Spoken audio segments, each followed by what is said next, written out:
Hello.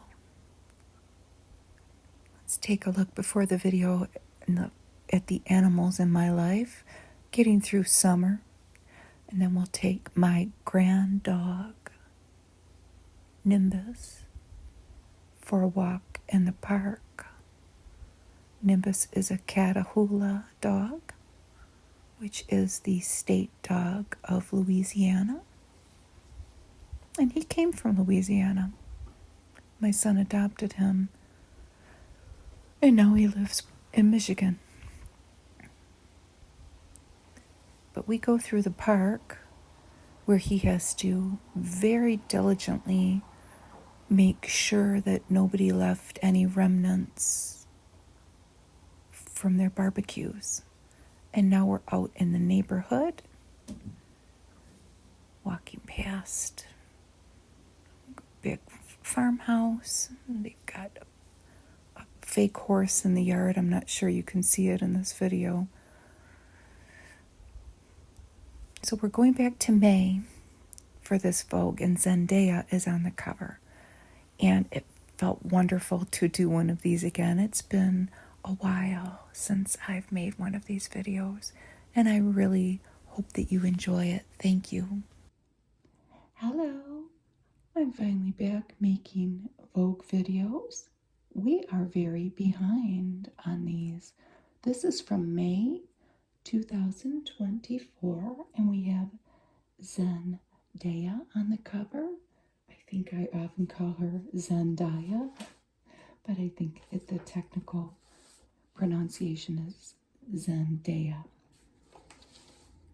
And she's wearing Dolce & Gabbana Alta Moda, photographed by Annie Leibovitz.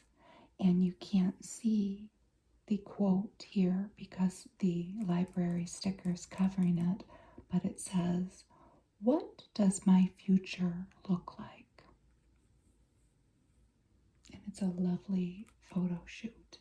The dress is a gigantic red rose. Both of her parents are teachers, and she is of Nigerian, Scottish, and German ancestry. Her name is a derivative meaning of a Shona name, meaning give thanks.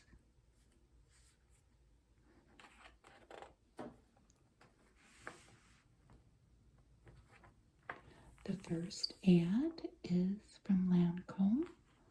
Make life beautiful. La Vie est Belle. Perfume. We have Amanda Seyfried. I probably am not saying her name right either. I always remember her from Big Love. And of course, Isabella Rossellini, 72 years old, now the proprietor of a farm, Mama Farm, 28 acres in Brookhaven, New York. The ad continues with Julia Roberts and Zendaya. So black writing over here, cursive, and white over here. Make life beautiful.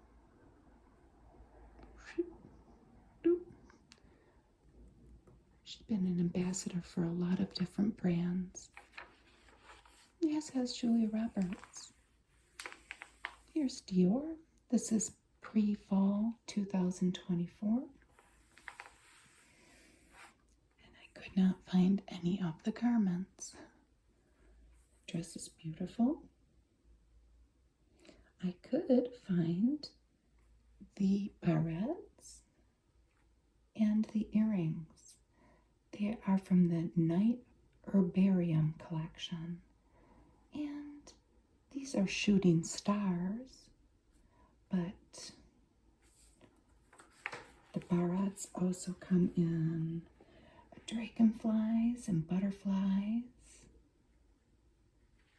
And they are made of gold-plated metal and crystal. And the barrettes are $650 each.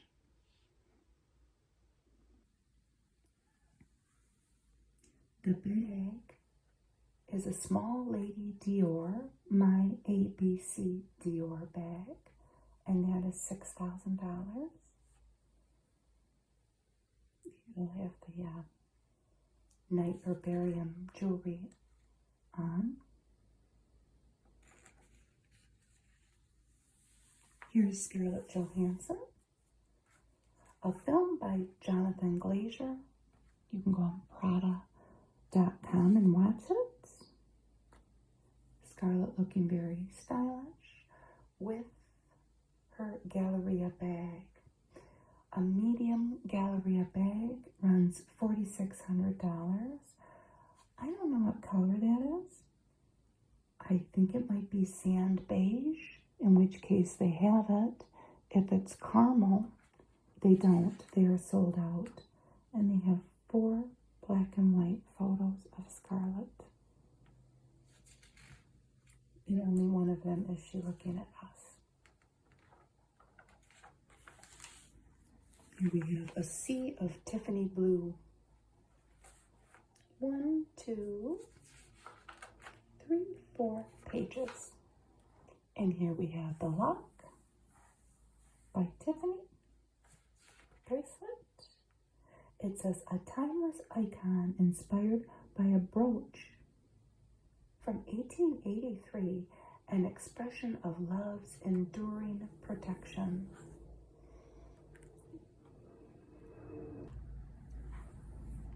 This one is expensive because it has a lot of diamonds. The bottom part has 2 rows, and that top part has 1 row, equaling 5.51 carats. It is $40,000. There are different configurations.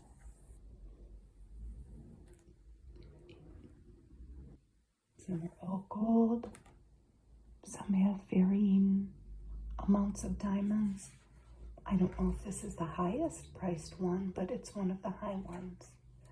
And then we have the 16 stone ring by Tiffany next. Look at these 2 hands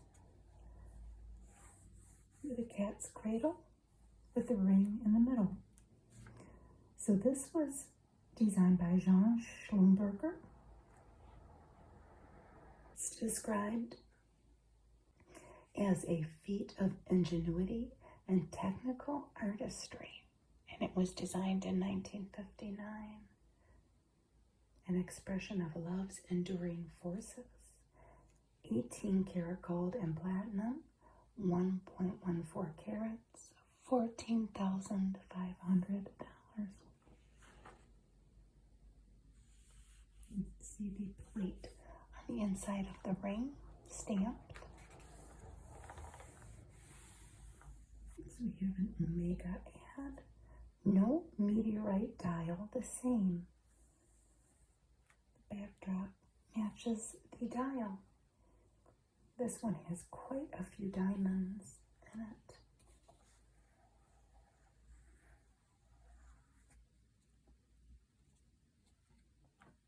Does it have diamonds on the hours? I think it does. Again, these Omega watches, some of them don't have this many diamonds.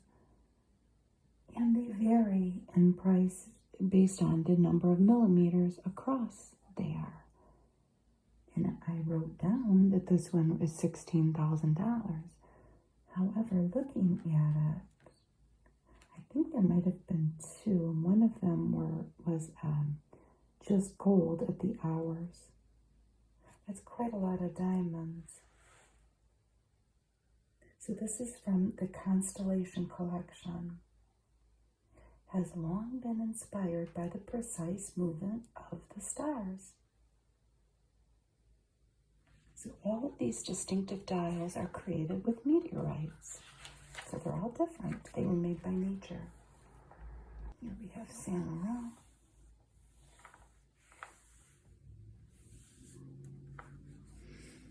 This is a very 80s look to me. I don't know about what you think. It just does. The slicked back hair. You know what it kind of reminds me of? I had to look it up. Robert Palmer's Simply Irresistible. That's what the slicked back hair reminds me of. And then the heavy makeup. It's very 80s looking to me anyway. Padded shoulders, at least on this one.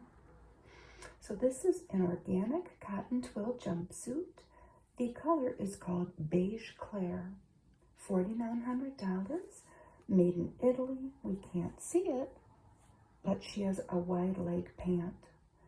The patch pocket, the belt is removable. And then we have these oversized geometric earrings on both models. They are $995, I think. If I look them up, that one's palladium and gold. Not real gold. This one is strapless cotton gabardine, this outfit, and they're calling this beige. And it is beige, I guess. It is an inner bustier, and it's $5,400. It's a lovely ad with the colored hair, the outfits, and then this backdrop of stone, with some type of natural stone surface. And I love this dress. Even the coloring of the ad is very vintage looking. This is a nod to the 1930s. Miu Miu, Gigi Hadid.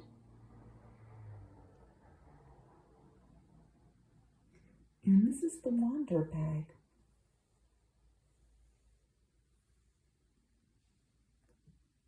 Napa leather hobo. And it is $27.50. I had to look up the color. This is out of stock. There are a lot of colors if you want to look on their website. They're very pretty. They're very pretty, and not all of them are out of stock, but Sunny Yellow is out of stock. Probably because of the ad. What do you think? The dress is $32.50. Cloudy gray. It's so pretty. It is a side zipper somewhere. It is silk and it's raw at the hem. And this is just lovely, isn't it? What a lovely, lovely outfit and ad. Van Cleef & Arpels. If you're going to go on the internet and look at Miu Miu bags, go ahead and pop over to Van Cleef & Arpels when you're done. And click on Fauna, I think. They have the cutest animal jewelry. We see our little ladybugs here that we've seen in the past. But I spent some time looking when I was flipping through this magazine, getting ready, and they have a green frog. He's a very bright green, a black cat.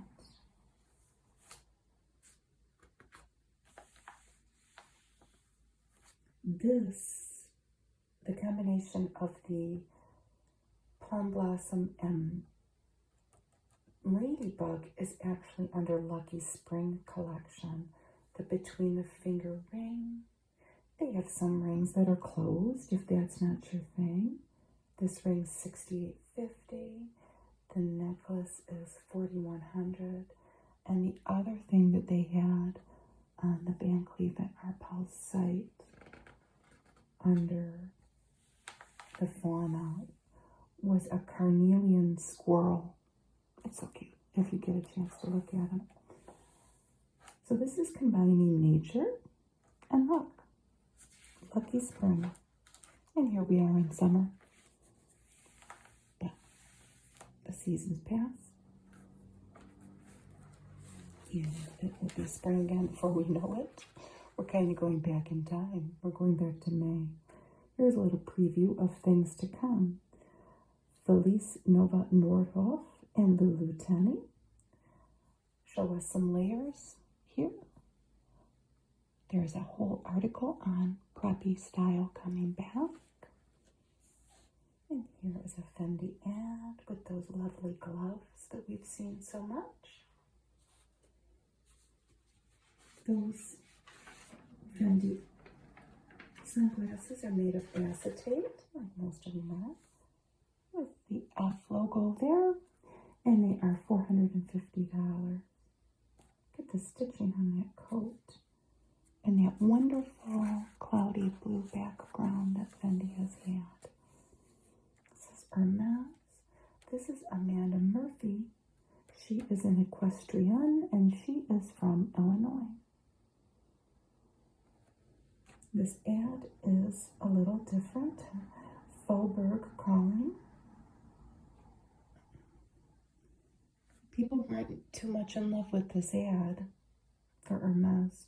All these stickers here of different products of theirs, mostly. I think they all might be. That's a drawing, but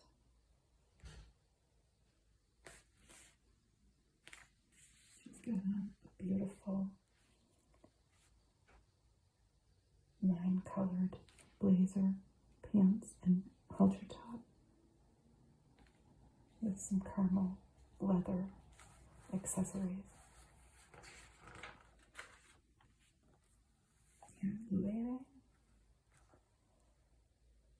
photographed by Gray Sorrenti.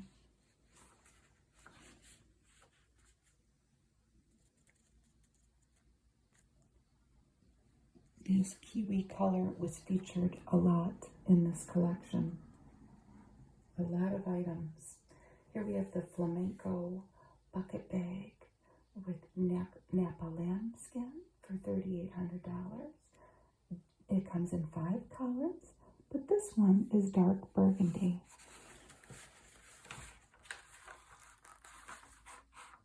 Very similar color to that Hermes, isn't it?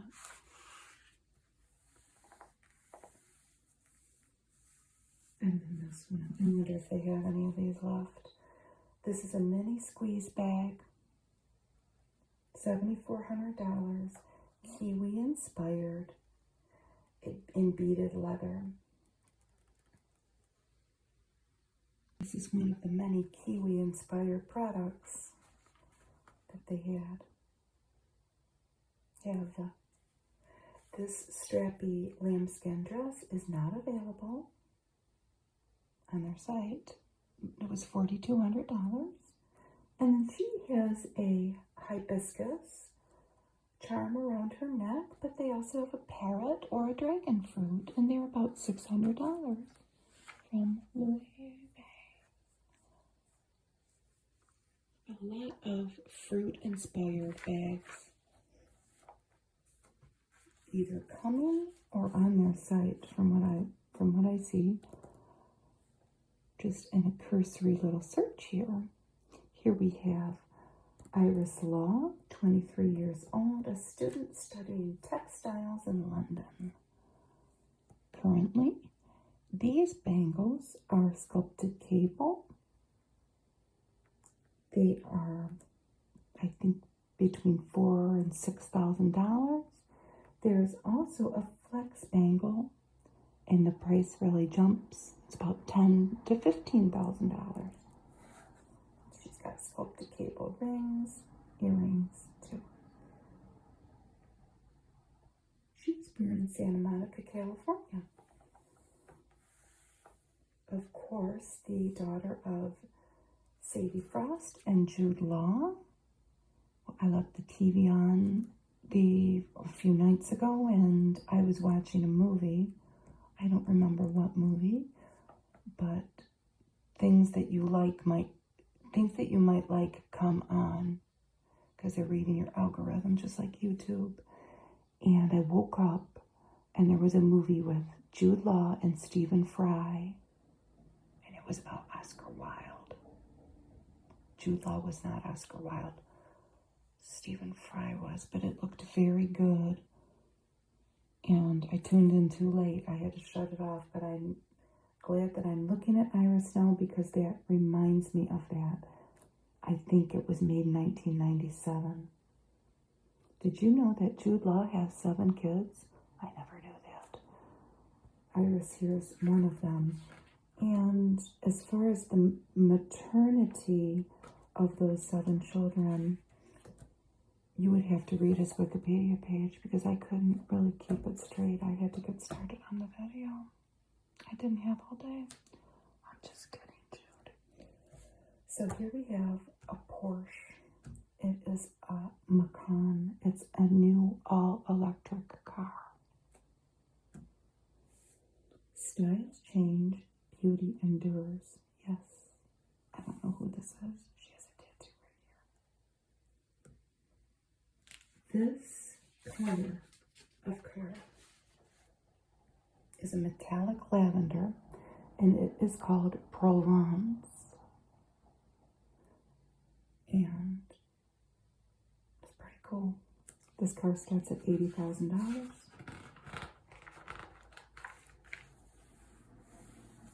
This is Victoria Beckham and Mango. So to dive into this collaboration, you could go to this in-store or go to mango.com. And it is all lovely. It could be all worn in the summer. It doesn't have to be in the spring. Mango is a Spanish brand. And when I went on this, admittedly, it was about a month ago when I went on the site, but I didn't see anything over $300.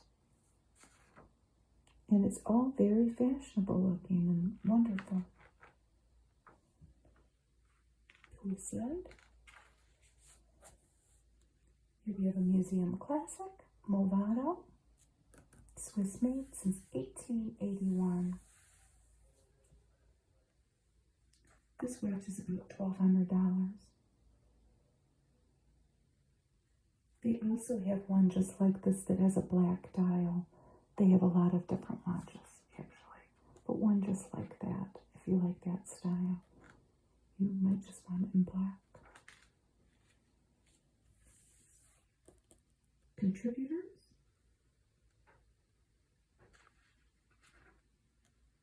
Here is Charlize Theron for J'adore Dior.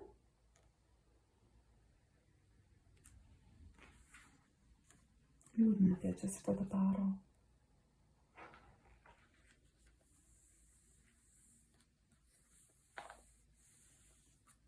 And woven spiral.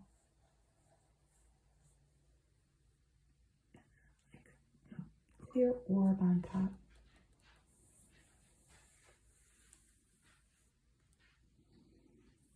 Shop the best of the season. Vogue.com shopping. This ad has not changed of late. And we have the letter from the editor, Anna Wintour, Inspired Minds.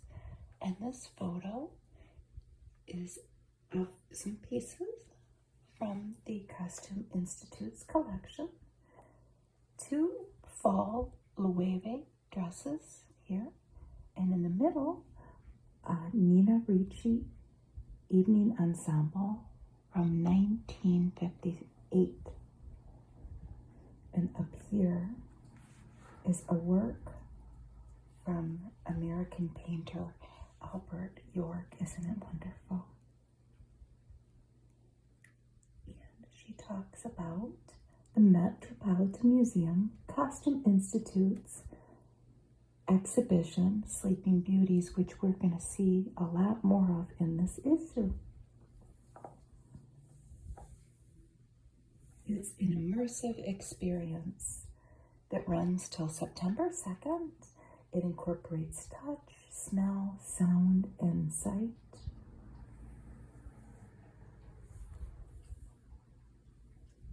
It opened in May.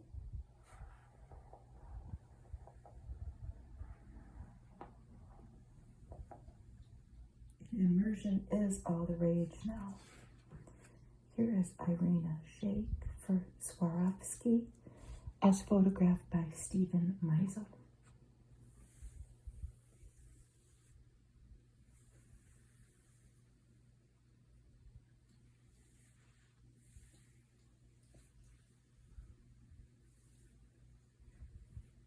This is a modern Venus-inspired campaign with a multi-tiered choker. And then look at this garment of all crystals. Everything is silver themed, even her nails.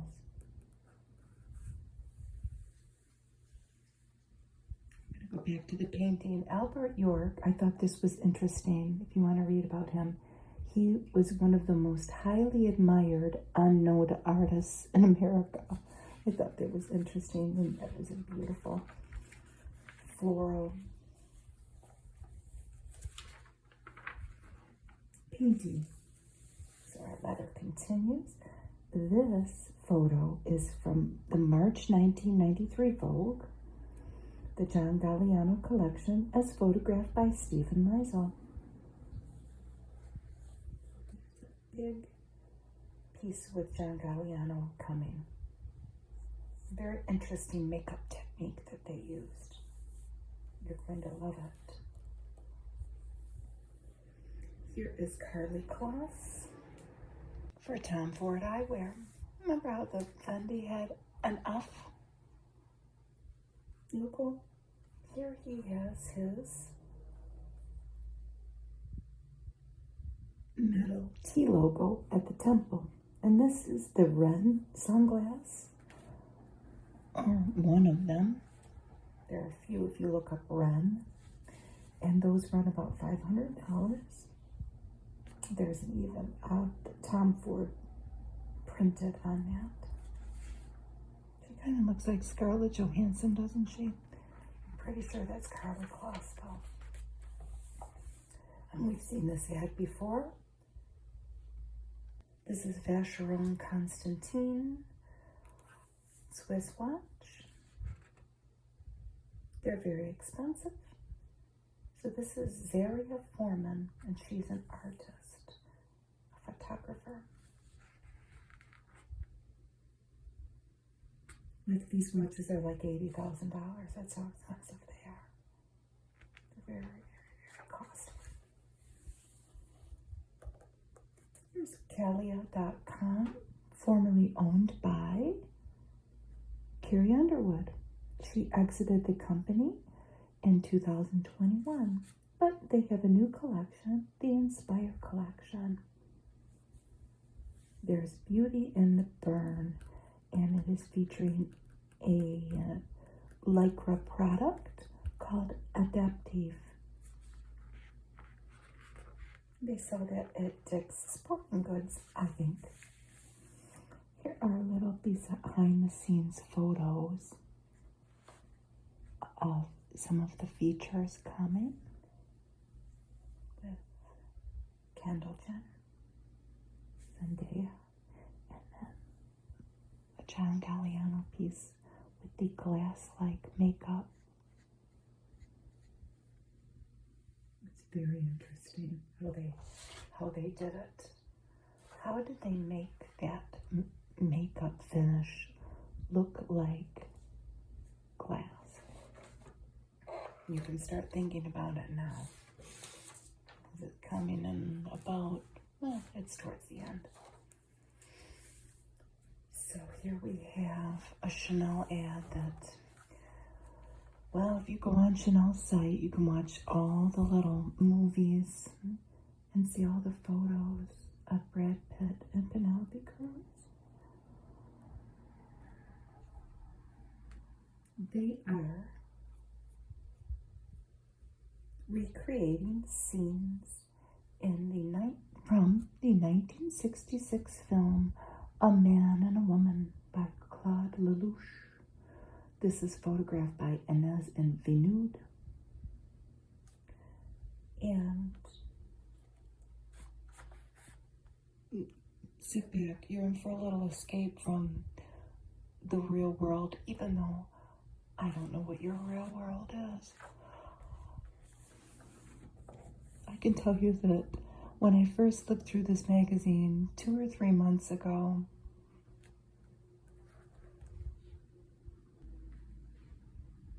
this was lovely to look at because I'm just going to keep it real here.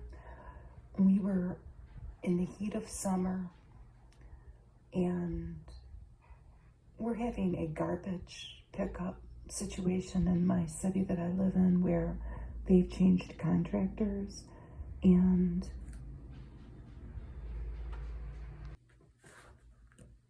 we have had portions of time where the garbage just doesn't get picked up, but I had to laugh looking at this, like, this is kind of taking you to a world where problems like that don't exist.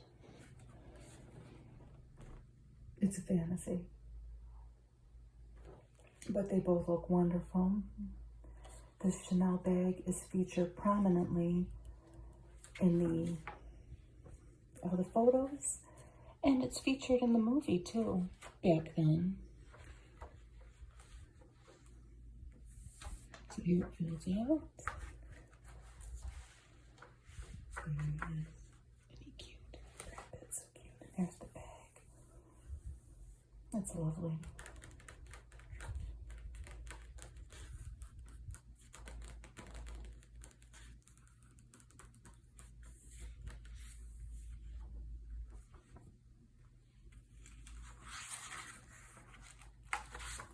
And this is just the continuation of that first photo.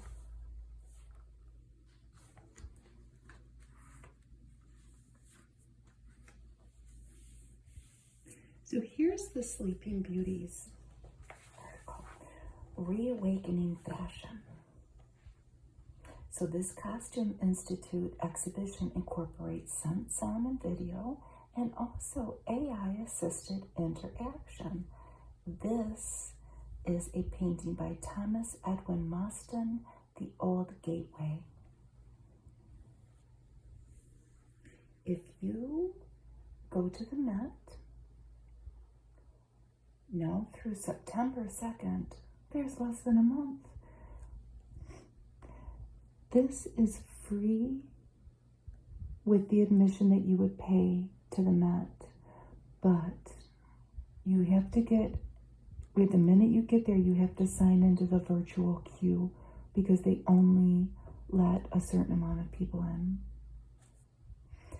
But this is presented by the Costume Institute. There are 220 garments spanning 4 centuries.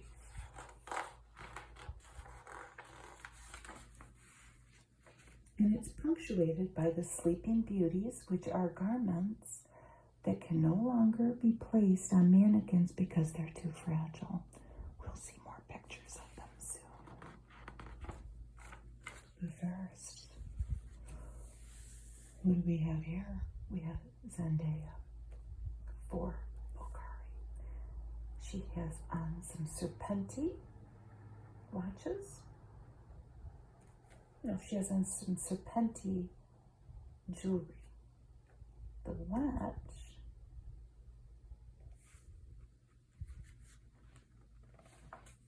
these watches, at least this one, I don't know about that. You can't look these up to see how much they are because they're just that special. Who knows how much they are? A lot. But this one is the Mysteriosi, I think. This watch, you push his tongue and the head opens to see the watch. This jewelry you can probably find on their site, and we've probably talked about it in other videos. Elizabeth Taylor wore a Serpenti watch to the set of Cleopatra, and it caused a big stir. In one of my older magazines that I have, it's from the 60s, I can't recall the year right off the top of my head, but Liz Taylor was a big deal back then. She made $1 million to make Cleopatra, and that was you know, a big deal. But that's her Serpente watch story.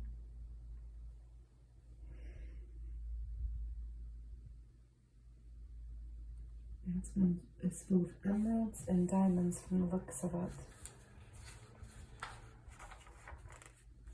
This is a very cool ad. Now, we have seen Vittoria Soretti for Michael Kors collection in this exact same ad, I think. Look, it's red, white, and blue. I just realized this, even though this is in Italy. I never saw this, though. This is spring 2006, this ad. Look at how similar those two garments are. That's a bow and that's a belt, but I think that belt is optional. I think it's sold separately. And the bag is really cool. Whereas she has all white, they've mixed it up with some brown. But of course that is an ivory. Oh, and then there's bands at the elbows. The sleeves are different. So this was spring 2006.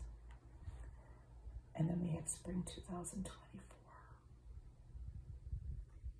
And this is optic white, the flare sleeve dress. And it's $1,600. And I wonder if it's sold out. I meant to check, but I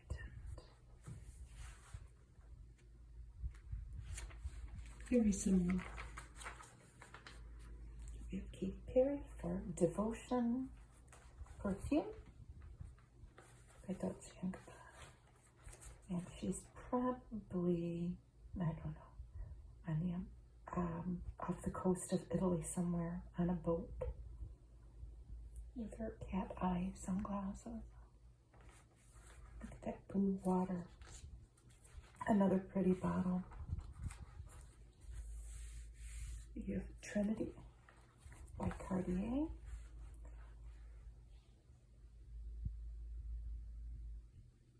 The Trinity of colors, the rose, the gold, and then the white gold.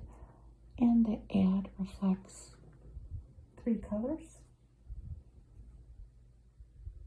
Sort of. And then we have a couple. Her in red, he in black. And there are Trinity rings formed around them.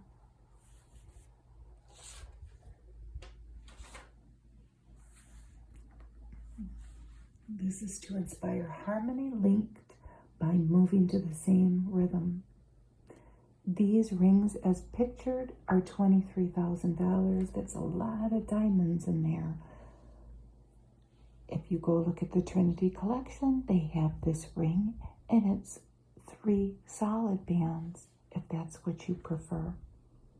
They also have one that's only 1 row of diamonds. It's a beautiful ad. Here's another mix of a vintage ad with a new ad, but it's for Lily Pulitzer. 65 years of creating sunshine. And here we have a lady running with her Lily Pulitzer dress on. And it looks like there's a boat in the background. Her hair is up in a bun. She has a hoop earring. And I don't know what she's carrying, towels or maybe a bunch of clothing.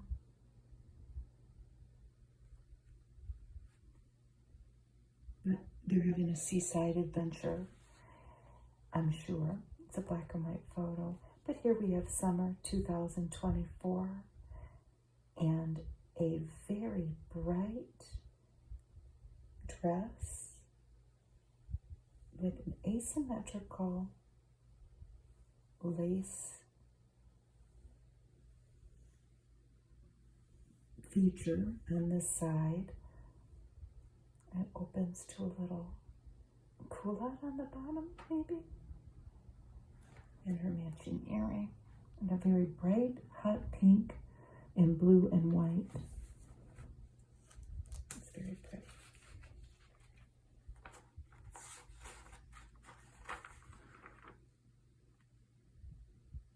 But this is a shift dress. There also is a matching child's dress for this. It's $200. And I was surprised about that because I always knew about Lily Pulitzer. I always thought it was more expensive than that. The only time I've ever seen it is when I'm at an estate sale and they have them used. They've got a lot of really, really summery, pretty things for not that expensive compared to some of the other garments we see. And I'm being offered, as we speak, looking at their website, if I sign up for their emails, 20% off, which I'm not going to do because I'm going to keep it real again. I work at home, which you may or may not know, depending on how many of my videos you watch. And I've worked at home for a very, very long time, like over 20 years.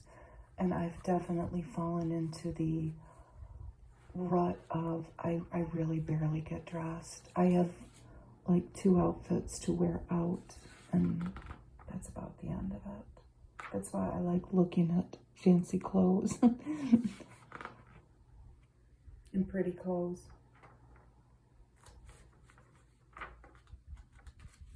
Here is always iconic, a Vans ad. I think both of my boys at different times of their life have had shoes. Maybe they didn't have that checkerboard like this, but they've definitely had Vans, and my husband too. My husband went through a little stint last year where he was buying too many of these shoes because they know their audience. They had a lot of cool prints. This is Vans team rider Curran Caples modeling these skateboard shoes for us. The classic black and white check. This is 1984. I don't know if that's another vintage ad. I don't know. Galleria Vittorio Emanuele too. Look at how fancy. The Catine collection designed in Milan. And this is an ad for Pomellato, established in Milan in 1967. And look at this necklace here. They're going to put a very fancy necklace in the ad. And then this is the ceiling of that building. So they look similar. I can't find this necklace with all of those diamonds, but they have a necklace just like this on their site that's all gold, and it's $30,000. So you, my darling, can sit and think to yourself, my oh my, how much do you think that necklace with this many diamonds is from Pomellato? Well, I'll never know because I couldn't find it. Maybe you can, but I'm going to say at least $200,000. What do you think? So here is Plum Sykes, who wrote Wives Like Us, which came out in May, but she wrote this article on Preppy coming back. And we have some vintage photos. Here we have seersucker and pastel prints from 2004. And here's Yasmin Le Bon in a little tennis outfit that was in 1990. And then something more current in 2023, a cash in Vogue. I remember that. So pretty. So she says, well, she arrived in New York from London, and she promptly found herself in the thrall of Preppy chic. Now it's all coming back. And she says, my love affair with Preppy style began with a sweater. And she's going to go on to describe it, and I'll read it. And if you're of a certain age, you might be able to think of the exact sweater that is being described, okay? Pistachio green, cable knit, 3-ply cashmere, Ralph Lauren crew neck. And here were the proportions. A skinny, slightly cropped cut, tiny armholes, and narrow sleeves that made your arms look like they went on forever. What a wonderful description, and the wool was very soft. With this sweater, she wore pale pink silk Dolce & Gabbana flared trousers. So let's make a picture in our head. We have the pistachio sweater, pink silk trousers, her grandmother's pearls, a Manolo Blahnik kitten heel sandal in pale suede, and a huge leopard print Fendi sack that was given to her by Andre Leon Talley. She wore it into her job at Vogue.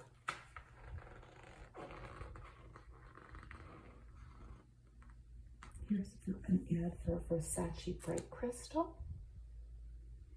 And this is described as pomegranate, yuzu, which is kind of like a citrus fruit plant,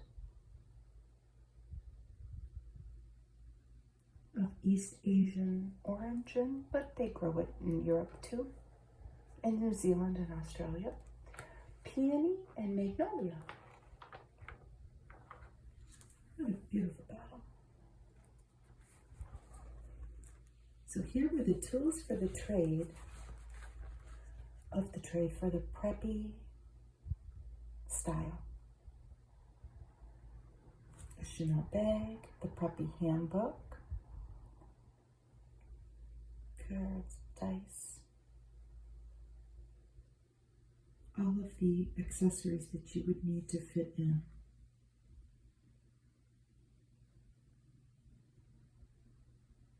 That was published in 1990.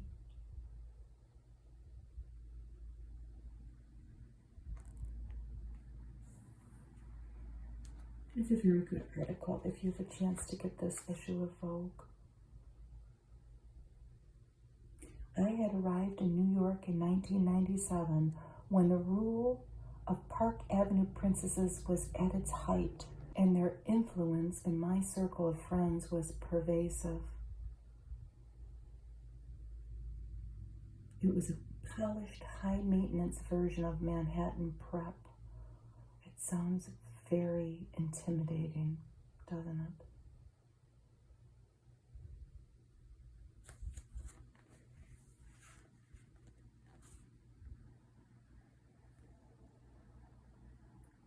So now she talks about, too, for the middle school crowd, what preppy means. It means something a little different than back then. It means kind of a less subdued, sporty chic, like Regina in Mean Girls.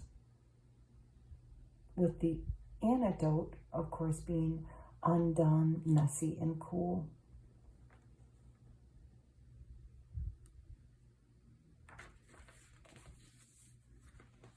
So here is Eichholz at the Met. So this is a unique collaboration with the Metropolitan Museum of Art. You can explore the whole collection at eichholz.com. We see New York City in the background and Central Park, I'm assuming.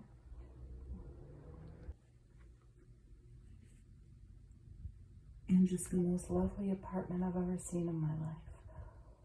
But let's keep it real here.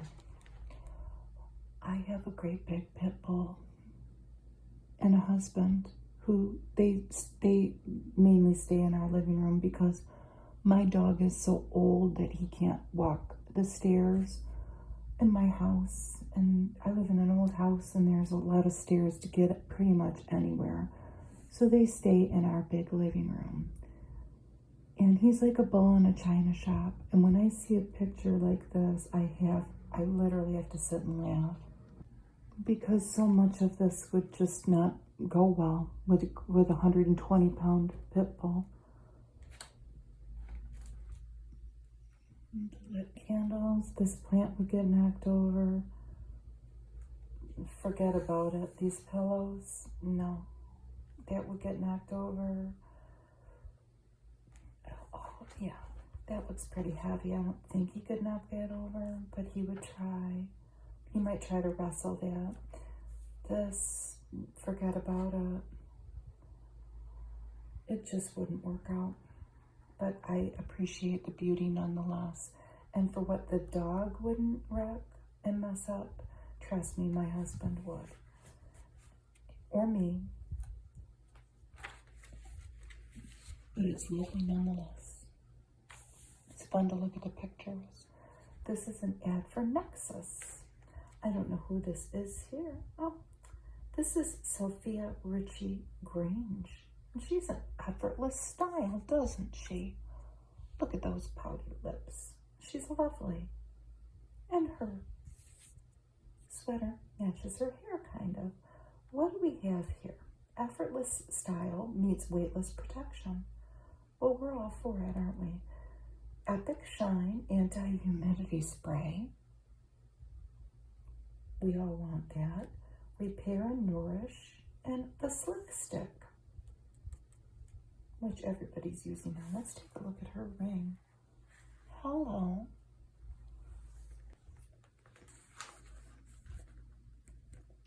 Her husband is a music executive, which I think that we have talked about in another video.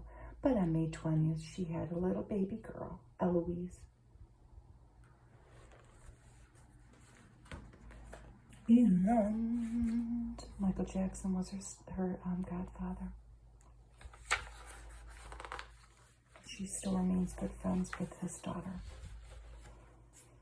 This is, wait till you see this painting on the next page. It might be a drawing, actually. I couldn't believe it. This is Anna Park. She's 27 years old only. And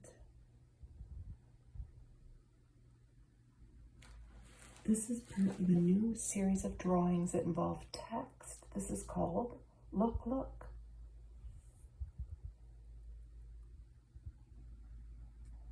Anna says, whenever I see large billboards of perfectly rendered, idealized women on the side of a building, they're either happy or super sexy, or let's say both, okay?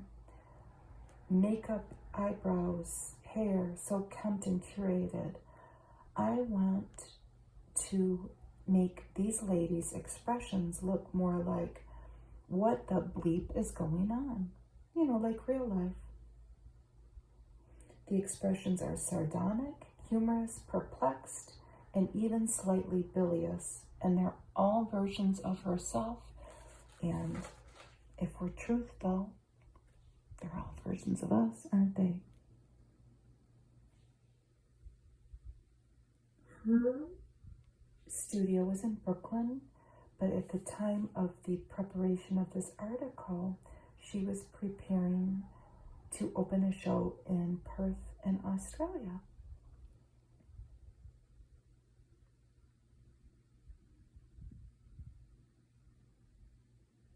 Her drawings have a power and presence of oil painting, but they're made of charcoal and India ink. And they are very reminiscent of mid-century ads, which I'm well familiar with from my other videos. There's hair there. I'm going to read more about her. I'm sure I would never be able to afford a piece of hers, but I love that. And then there's another one coming. And here's Pam Anderson with her boys. Aren't they very handsome? And they are, well, they look like their dad. I don't know how much work she's had done. And, you know, that's fine. People have to do what they have to do in showbiz to stay relevant. They're very handsome. Now, one of them is getting married. I just saw on the internet, I don't know which one, but we have Dylan and Brandon. This is the Be Love collection. These are lab-grown diamonds, and everybody's wearing rings and bracelets in the photo. Diamonds for all. When I went on the site to look at price points, I didn't see anything over $4,500, and there are a lot of things that are in the few hundreds of dollars.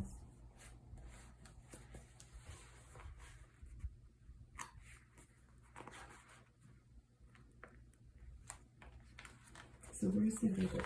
I guess they're drawings, not paintings. No, okay, this is a drawing that this Anna Park did. Now, if you look close, it's a little bit of a revealing picture. This is called First Marriage. And it's a couple, and she's spilling over her dress. You can barely see Mr. here. I think that's the point. And they're cutting a cake. First marriage.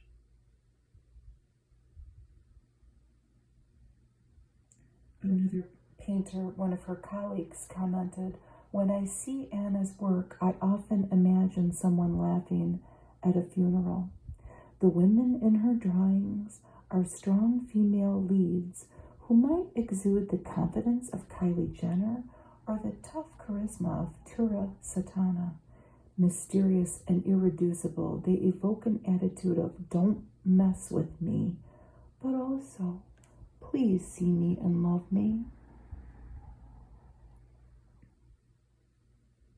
I just love that. This makes me think of my neighbor, though I'm going to have a sidetrack. My neighbor just had the most fanciest wedding.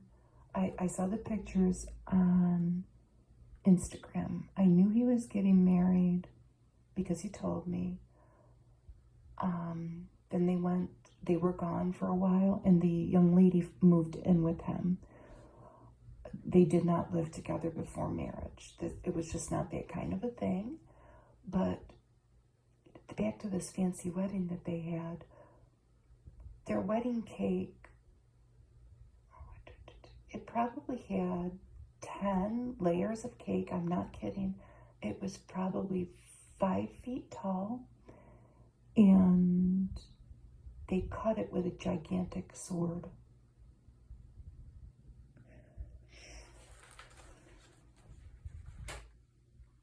But it was the fanciest wedding I've ever seen. And as a side note, the guy does own a bakery. So, that's like he could have made the cake 15 feet tall, it wouldn't matter. Here is an ad for GabriellaHurst.com. There's a little delicious piece of pastry on a plate with a blue background. But if you go to GabriellaHurst.com, you can look at all of the luxury women's and men's ready to wear, and of course accessories collection based on timelessness, uncompromising quality, and sustainability. Dooney and Burke did it big for this Vogue, this spring Vogue, because maybe they thought everybody was going to purchase a new beach bag. They're calling this a canvas carry-all, and their things are all reasonably priced. This particular bag is pure Egyptian cotton woven in Italy. They don't say where the bag is made, but that cotton is woven in Italy. Dooney and Burke, 1975, with the quack, quack, quack, quack, quack, duck. That's the perfect beach bag. It would not stay looking like that for long in my hands, though. Let's see if they have anything in black. Let's just put it that way. I'm not seeing anything. It's all kind of sand colored, but So they have the canvas crossbody satchel for $85. I like that with a long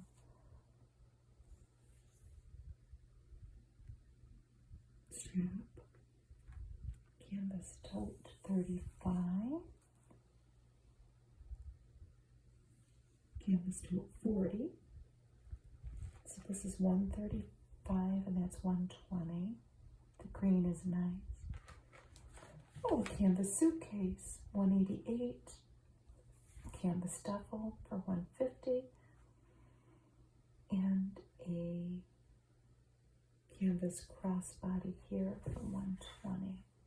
So Dooney.com/canvas is all this says. Canvas cosmetic case. That's $30. Canvas travel bag, $140. And canvas, another canvas suitcase. This one is in an olive green. I did not go look at these, but it has been my experience when I've looked at their products. They have a rainbow of colors, a literal rainbow to choose from. Here we have Rachel McAdams wearing Alexander McQueen.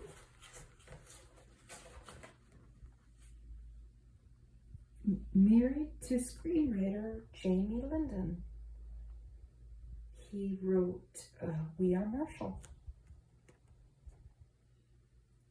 Both plays that were on Broadway, featured in this magazine, are no longer on Broadway. This one ended June 30th. Amy Herzog wrote it. It was called Mary Jane. It was a revival. And it was dark, but this is coming off of Amy Herzog's her adaptation of Ibsen's Enemy of the People and Enemy of the People, which was in another Vogue magazine that we did.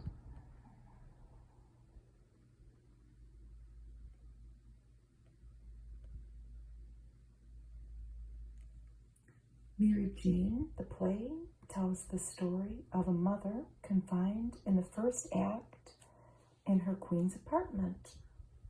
And in the second act, she is confined with her unwell toddler in a hospital who is being treated for cerebral palsy. So it's a very serious play. You never see the child. The child's always off stage for obvious reasons. Why would you want to put a little toddler through that? But Mary Jane in the play has a circle around her of women who age from their 20s to their 60s. I think somebody was just screaming outside. I don't know. I live next to a park, so sorry about that.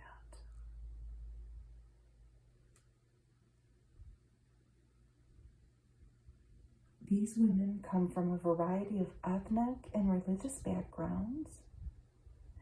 So obviously we have a study of caregiving and duty in women.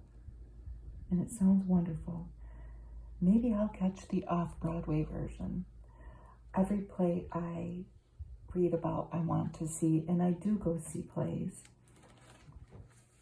I don't go see Broadway plays, but maybe one day I will. It sounds like her and her husband are planning a trip, a move to New York. They were living in Georgia, I think. She's very private with her kids. They're small.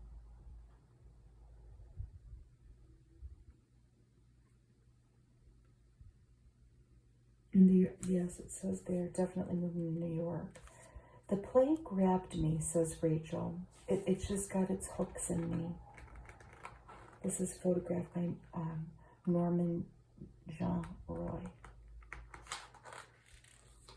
And here she is in a polo Ralph Lauren cardigan, Tory Burch skirt, very preppy look.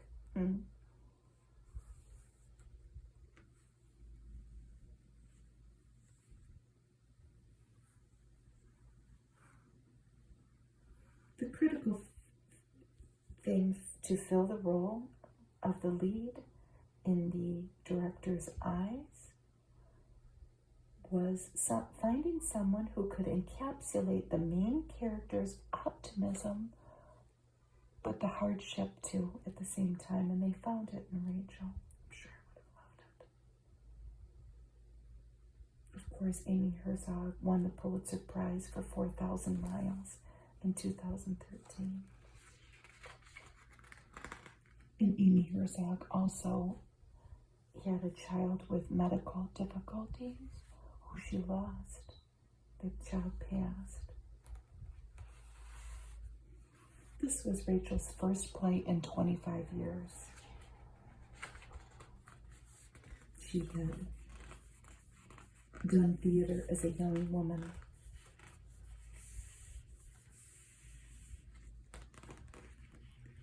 Here comes a very fancy Amalfi perfume ad. The first one is black, possess and rule. It's very daunting, isn't it? We see a beautiful blonde sitting in a throne with royal items in her hands. Are they the perfume bottles? I don't know. Maybe. I have done many of these Vogue magazine videos, and Amalfi comes up now and then. Never paid too much attention to it, to be honest with you. I always figured it was a very expensive perfume. You've seen the other perfumes in here, right? The Dior, the Dolce and Gabbana. You know, they're expensive. They're a few $100s, I would say, in the most expensive cases. Sometimes they're not. They're a couple $100. I always figured that Amalfi was the same thing. Boy, was I wrong. Here we go on a beautiful, colorful adventure here with their bottles. Which, I mean, the bottles are works of art. I'll give them that. I couldn't believe how much this perfume cost. Let's look at the golden yellow one first. Ariadna.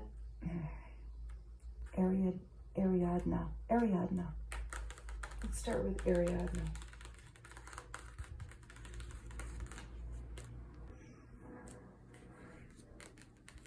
This features the scents of the flowers from the Garden of Eden. This one is for men, Apollon. This one's for women, but I mean, if you like it, you can wear it.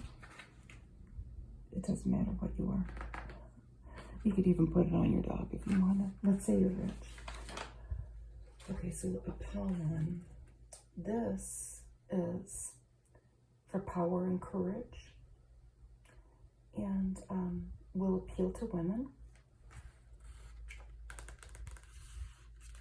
So keep that in mind, whatever you're spraying it on.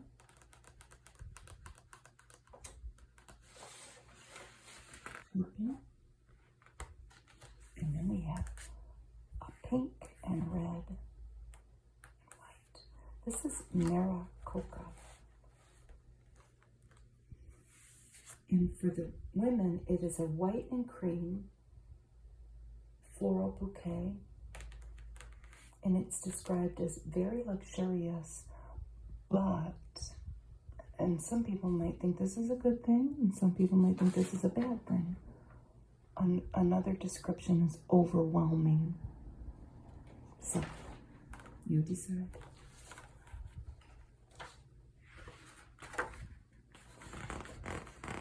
You have to pay more attention if Amalfi gives you a flip out. Now that I know how much it is, because I did not let you know the price, maybe you already know. This is thousands of dollars, like $3,400. So it's considerably more than your other brands, you know. the run through with Vogue. If you like podcasts and you like fashion, check these two out.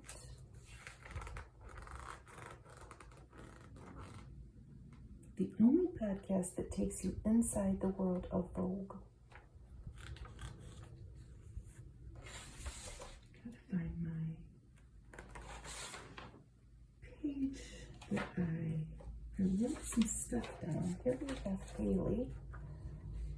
That abdomen doesn't look like that right now, huh? Because she's expecting her baby. But this is bad. Pre-pregnancy. Haley for Fila.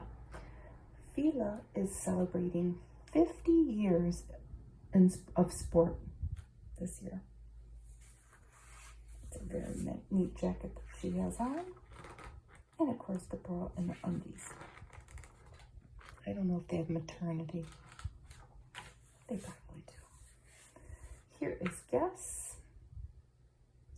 Guess, I read, is returning to a more minimalist style, keeping with the minimalist trend. And it's true.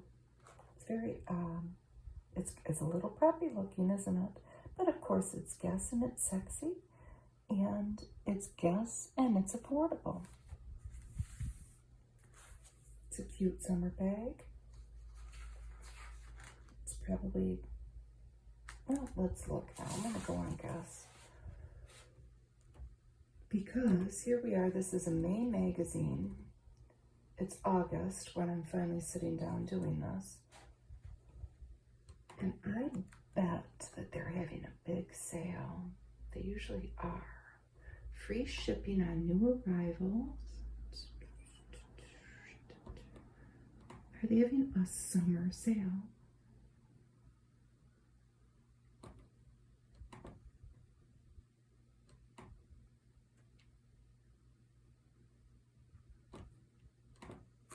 That's very pretty. Believe it or not, they're not.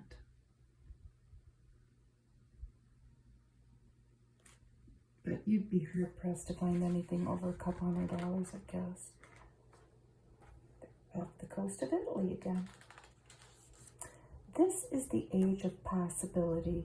And I think that I saw something about this on TV. Oh, there's Kathy Lee Gifford.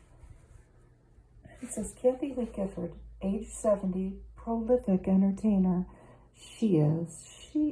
So 50 is the new everything, and QVC is here for it. So this is that lady, Sean Killinger, a host. Oh, Jenny Garth.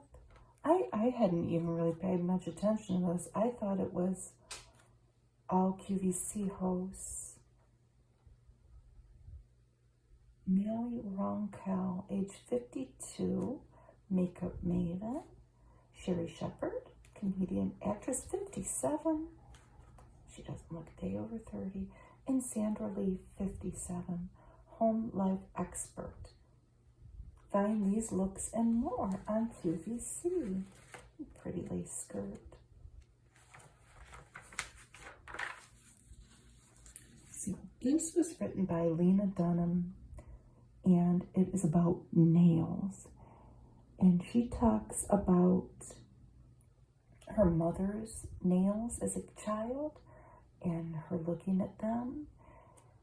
Her mother was an artist, so her mother and the people that her associates, her colleagues, they were in the clean girl aesthetic, even though there wasn't such a thing at the time. But they were artists. They had to keep their nails short and clean. Well, Lena went to high school in Brooklyn, where girls would go get their nails done. And she admired the length and the beautiful designs and painting of the nails. And it made a big impression on her.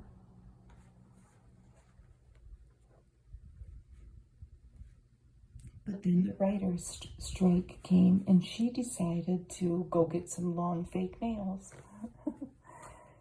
But let's talk about this. This is a painting here. This is made by Caroline Zermely, and it's called Hand 4. I'm assuming that is it's not IV, hand IV, it's hand 4. I'm assuming the Roman numeral 4. This was made entirely of nail polish. She painted that entirely with nail polish. Is that not incredible? So the writer's strike came and Lena decided to go get some long nails. UN.org, act now. Climate action can't wait. And they show an earth and an hourglass. We're all trying to do our part. Trust me, I do. So what was Lena's experience with long nails? Well, her husband said, you're texting like you're 98. Because she has probably 2-inch nails. And trying to learn to use a cell phone with the nails. She had a little escape from her norm of her manicure, having these long nails on. But her husband did have to admit that he liked the back scratches with those long nails. There's some more kids screaming outside. Oh boy, they're screaming. If you pick up this issue of Vogue, it's pretty funny. Lena's a pretty funny girl. But she talks about the practicalities in daily life. She does not have children yet, but she cares for it sounds like a few animals, of the practicalities of having very long nails and cleaning up after, for now, animals, and then maybe in her future babies, and she contemplates that. But people that have really, really long nails, and I'm thinking of like the cashiers when I go to the grocery store, and how, well, not all of them have them, but a few, but they manage, they manage to do what they need to do with the long nails. You do. This is a cool ad. This is Elemental Wines. I love the outfit. I love it. It looks like a Swarovski crystal necklace. Wherever, whenever, however, in your element.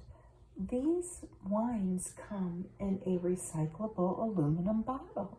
It's pretty cool. Even though glass is highly recyclable, glass can break. Glass can hurt people when they're picking up your garbage. People can step on broken glass. I just thought that was so cool. Here we have some books. If you still need a book for a late summer vacation to read on the beach, here's some good ones. Kathleen Hanna. Does that name sound familiar to you? Well, she was in Bikini Kill, the punk band from Olympia, Washington. She has written a book called Rebel Girl, My Life as a Feminist Punk. She wrote Smells Like Teen Spirit on Kurt Cobain's Wall One Night, the inspiration for the song. And I bet you it's a wonderful story to read. Just little vignettes of her difficult upbringing, the trials and tribulations of being in bands, and she talks about the other musicians in her circle. Women and Children First, a novel by Alina Grabowski. It's a novel built on interlocking stories, each chapter told from the perspective of a different woman living in a down-at-the-heels coastal New England town. It has rapid shifts, and in less capable hands, it might have a disorienting effect, but she spins an entrancing web. It sounds very good.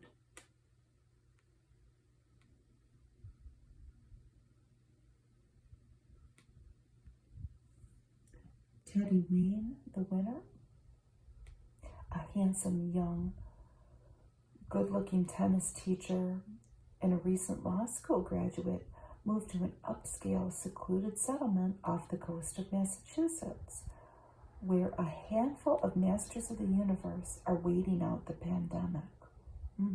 He's been offered a guest cottage in exchange for making himself available for on-demand instruction. But, as you guessed it, tennis is only part of the deal.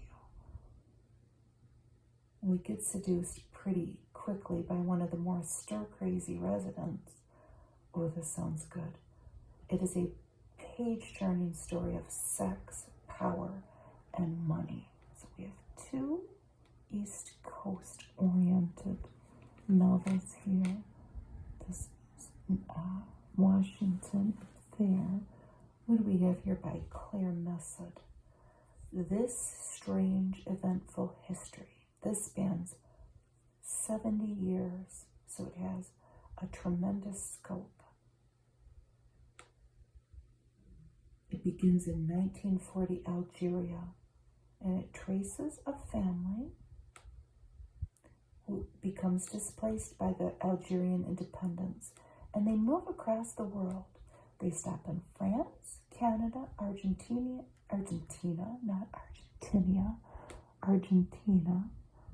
Australia, and then the United States. All around them are upheavals all throughout the 20th century.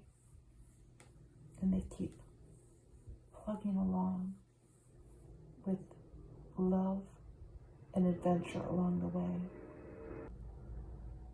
This novel is profound in its portrayal of strains, bonds, and heartbreak.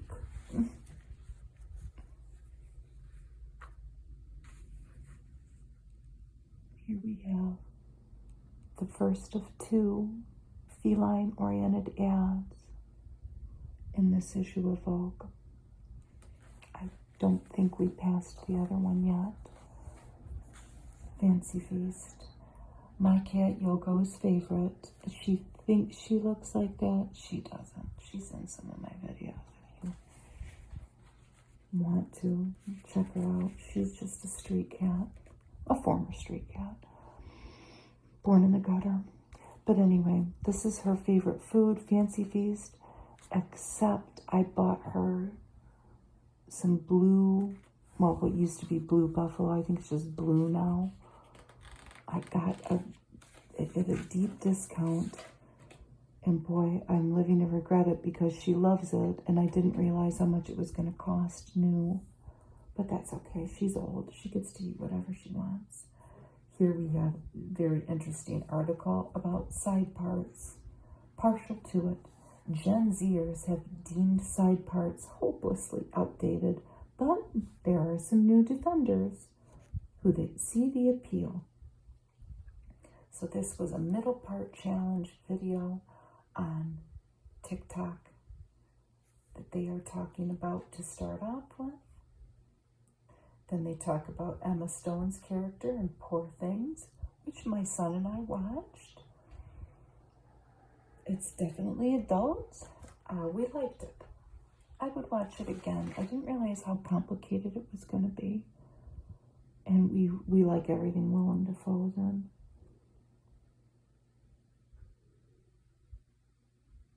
But a couple of stylists at the top salons have had people coming in asking for side parts.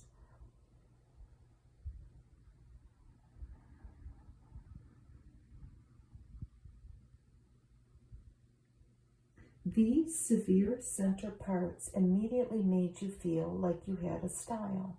So what is it about a middle part that makes it seem so low maintenance but also pulled together?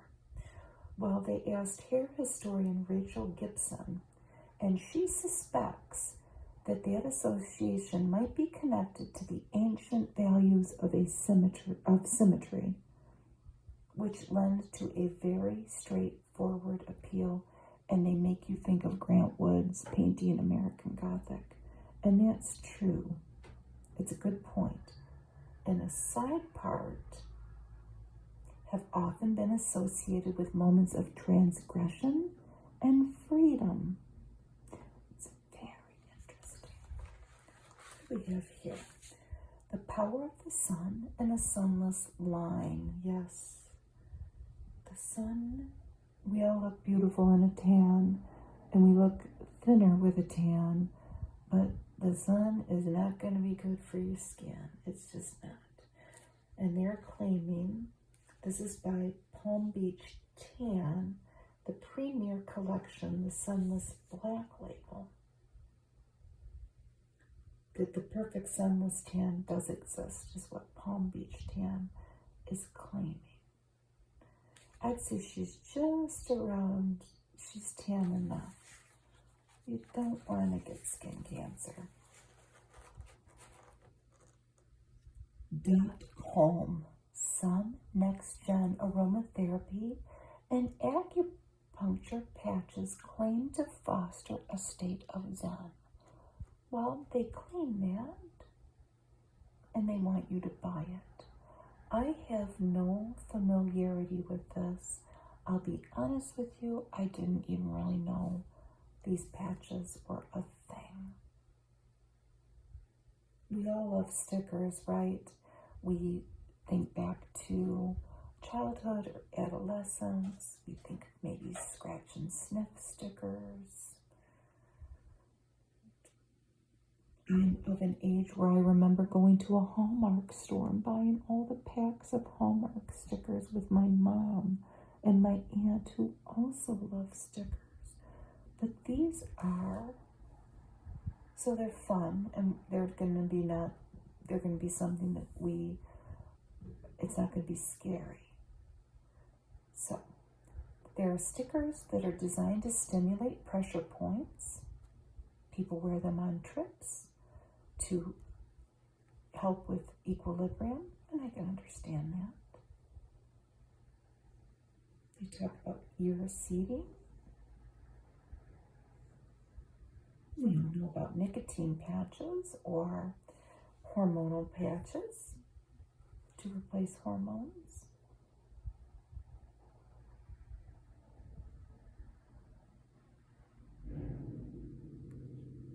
There are a lot of patches that promote, claim that they can help with calm or sleep. They mention Meghan Markle wearing one by a company called New Calm that claims to activate a pressure point on the wrist that brings on relaxation. And there are vitamin patches. Do any of them work? I don't know. Here's Victoria Beckham with all of her different colognes, looking very, very sexy and sensual in the ads. It's Portofino. They're all made to represent different points in her relationship with a certain someone. Which one is that?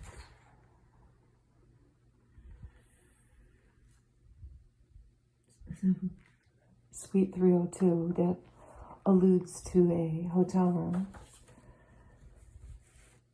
And this is the last one. San Isidro Drive. Her leg's all the way over there. I know where her other leg is. I talked about this a lot in another video, but it's very interesting little stories behind these perfumes that I never knew of. If you want to feel like if you want to go along the stages of a pretend relationship that you might have with David Beckham, go ahead and buy the perfumes. Maybe you'll feel that way. I don't know. Architectural Digest.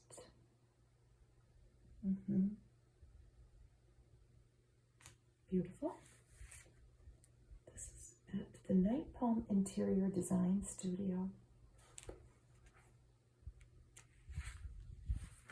Architecturedigest.com if you want to look at that. More patches. They have temporary tattoo like decals that have particle size vitamins and supplements. I guess that it's not anything that's too bad. And, you know, if I found some at an estate sale, I would buy some. Oh, herbal ashwagandha. How do you say that? They're calling it nature's Xanax. I don't see anything wrong with that. This is about Jeremy Fry. We're skipping that. He grew up in an Indian reservation in Maine. His grandparents were weavers, and he watched them weave, but the art was declining. He made a 2023 film, Ash, and this is one of his baskets that he created in 2022. It's called Defensive.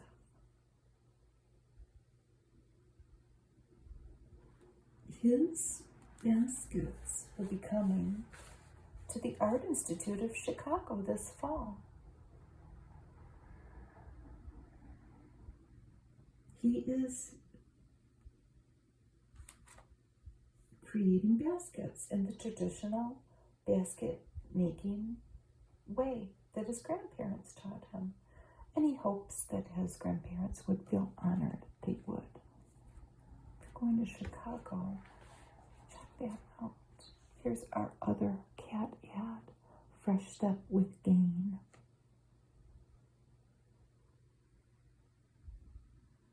It's Febreze and Gain.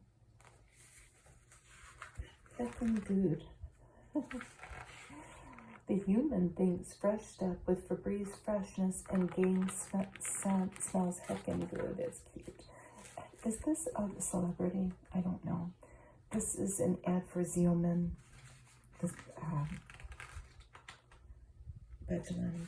Botox. They don't call it Botox.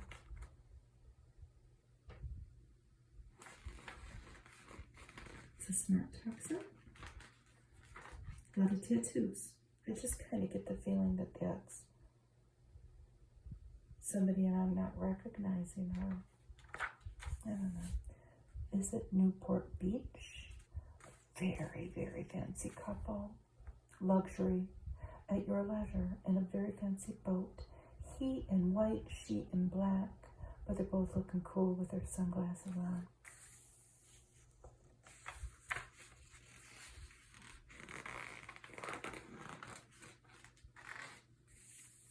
If the shoe doesn't fit, forever looking for a 42 in a world of 39s. This lady is talking about European shoe sizes. And an EU 40 or 41 is about a US 10 and 11. So 42 is even bigger than that. But she is thanking designers that larger shoes are becoming more readily available. But she, as a person with a large foot, has lamented over the years over the lack of options for her.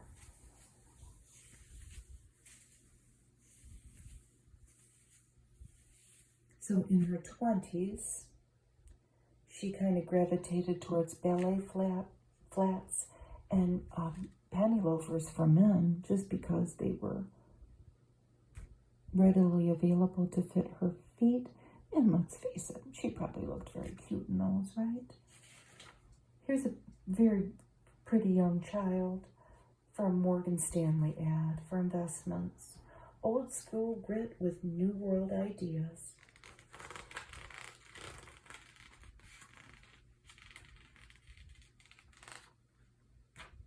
This Balenciaga ad is the closet campaign.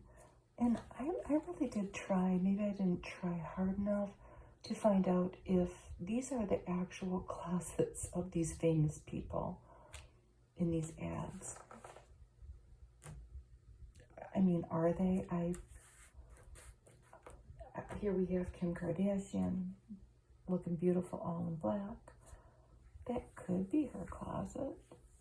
I don't watch her show. Do they show it on one of their shows?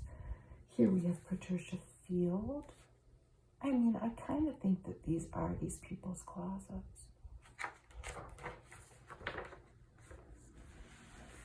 Reawakening.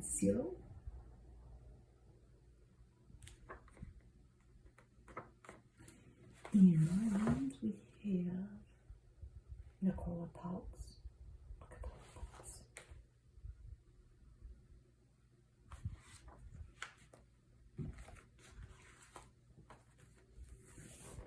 Brace yourself for the most beautiful photos you've ever seen in your life by Annie Leibovitz of Zendaya.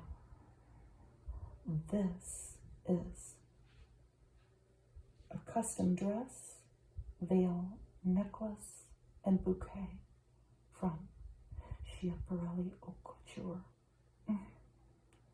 It's perfect. She is looking into the future of what's next. More adult roles, like the one in her film Challengers, which she talks about. She would like a family one day. Maybe direct someday. She's very tall, 5'10" and bare feet. Her mother is 6'4". So that's interesting. Now this was shot, doesn't matter here because she's indoors, but they shot the photos in the northern suburb of Paris. Look at this dress. Oh my goodness gracious. She's speaking of her character Tashi in Challengers. And she says, something about her felt, oh damn, I was kind of scared of her. Now this dress is a Giambattista Valli Haute Couture dress. Look at the fabric. Look how pretty it is. It's blue and purple. She talks about her part in Dune 2.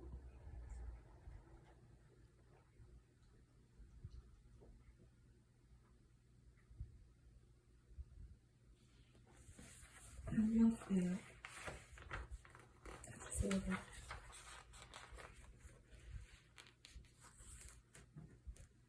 She says her perfect future will be her perfect future will be to make things and pop out when I need to pop out and have a protected life with my family, not worried if I'm not delivering something. I wish her luck with that. It's going to be hard. She's a superstar. No. Look at this marigold colored dress. Who do you think it's by? It's Dior, right? All the embroidered flowers. She looks lovely in a haute couture. She had very rigorous tennis training for the film Challengers.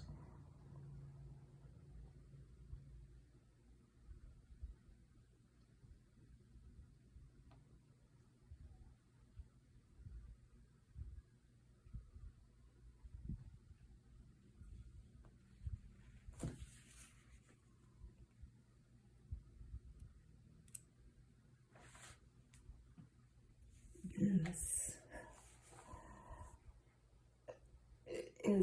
it looks like a costume for a movie. It's incredible.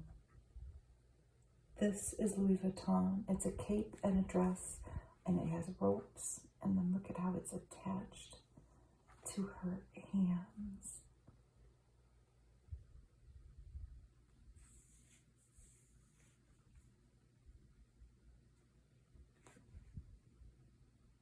And then we have the long, long hair.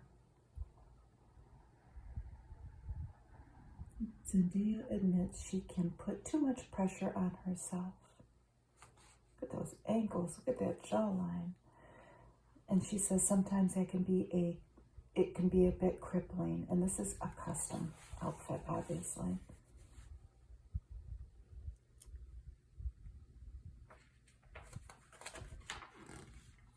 custom dress. There we are.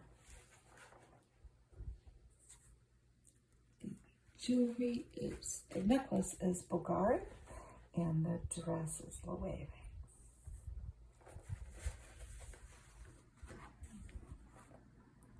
Bendy Couture. You can almost see it moving. She has been studying directors and how they work in the hopes of not being afraid and trying to do it herself. And she will. I'm sure she'll do fine. And she does. Now, who do you think that's by? It's by Jean-Paul Gaultier. Haute Couture by Simone Rocha.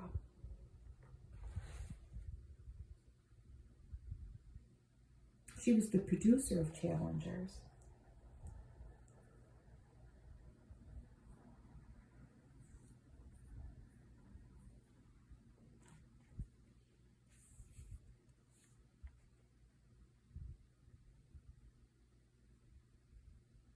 She says she's been playing teenagers for about as long as she's been working. She says, I'm always in a high school somewhere. And mind you, she never did herself go to high school. So this movie was a break away from that, and it was very refreshing. We have States of Wonder. John Galliano's recent Maison Margiela Triomphe was an haute couture tour de force.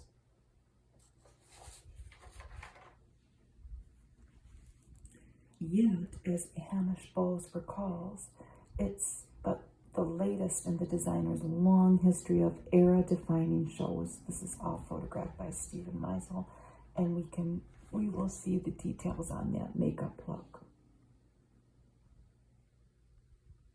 This is Gwendolyn Christie. She's literally walking on water, it looks like. This is kind of set on a Paris street, and they all have a knit waist. This is silk taffeta. For Maison Margiela, the French luxury fashion house. It's created by Martin Margiela from Belgium. Jean-Paul Gaultier worked there from 84 to 87. But Martin left the fashion world in 2009. He doesn't give interviews. There are hardly any photographs of him. And he was known for power dressing and the avant-garde look. He had an unorthodox label with 4 white stitches visible on the outside of the garment, and it's widely counterfeited.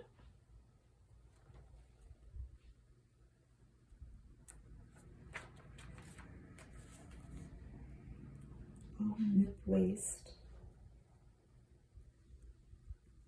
and they all have that glass facial makeup look on.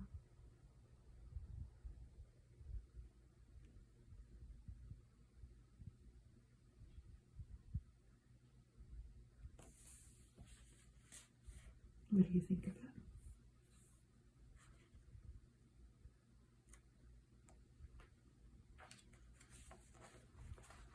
How did they create a makeup look? A new skin that has never existed before is what Pat McGrath imagined when she saw the vintage porcelain doll that John Galliano brought to her for beauty inspiration. So how did they create this? This is Lulu Tunney. They bleached the brows and they put on a sheer pastel pigment. Then they misted 7 or 8 coats of a concoction composed of peel-off masks and water through an airbrush machine. And they let it dry for 30 minutes each layer. And it almost looks like a shield, doesn't it? Look at her neck. It looks like another world. And then the hair, it's like cotton candy. If you love fashion, buy this and read the story about John Galliano.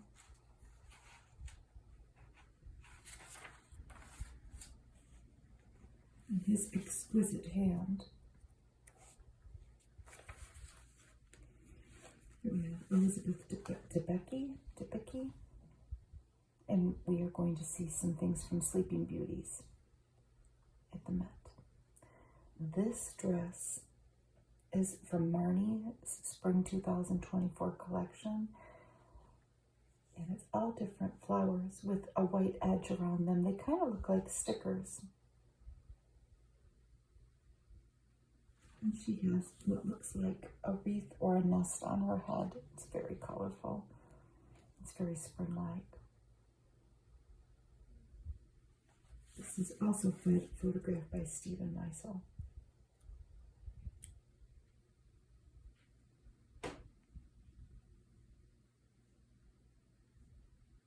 So they are recapturing the look, feel, sound, and even the scent of these pieces. It's just lovely. All of the clothes photographed on Elizabeth for this story, including this organza Iris Van Herpen couture dress from spring 2020, seen here with Femme LA shoes, were later acquired by the Costume Institute for the show, except where noted.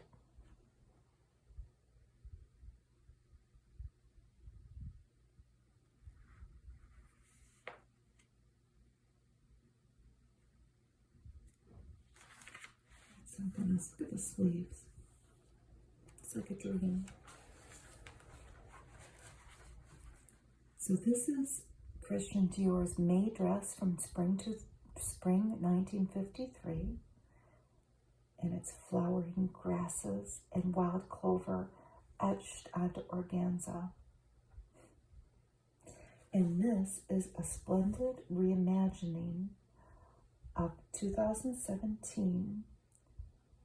This is the reimagining of the Junon dress from Christian Dior's fall 1949 collection. Look at it. It's like petals of a flower. So this is till September 2nd.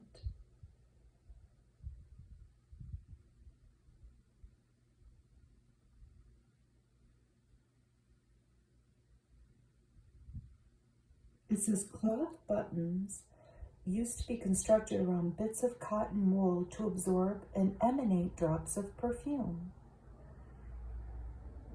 If we're able to capture this information now, it's a way of helping future generations appreciate how these fashions were worn, what it looked like on the body, and how it moved. Oh, she looks like a princess. Look at her hair.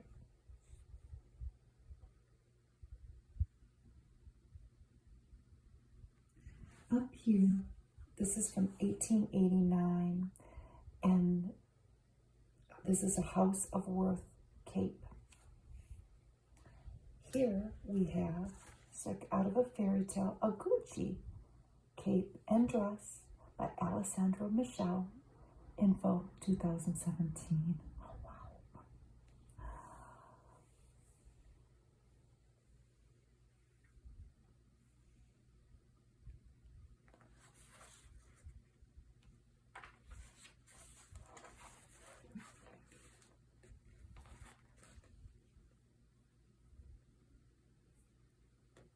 This is a coat, dress, and crinoline from Oliver, I'll never be able to say the last name, Weiskin's Fall 2000 collection.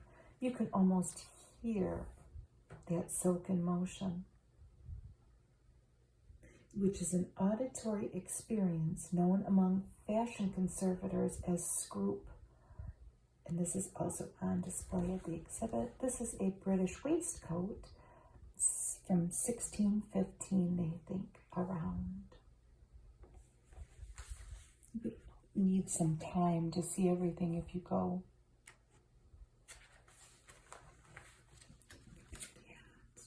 This is the upside down rose hat from Philip Treacy, spring 2000. Channeling the natural world like so many of the other pieces that we saw did.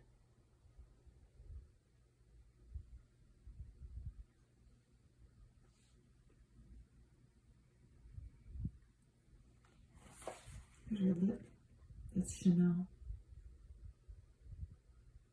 Le Rouge satin, number 31. Big hearts. Clockwise from top. 1957 Balenciaga.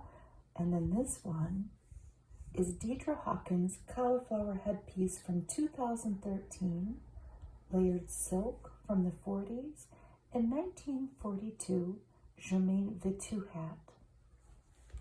And this is an anthurium-inspired bodice from Loewe's Spring 2023 collection.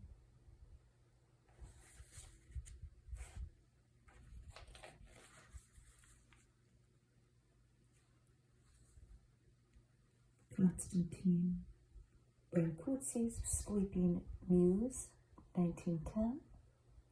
And then we have the complete look from Rick Owens' Spring 2022 Focus Sheen collection, courtesy of Rick Owens.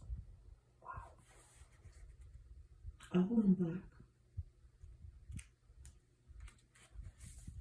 So here we have Elizabeth Debicki. Separate story.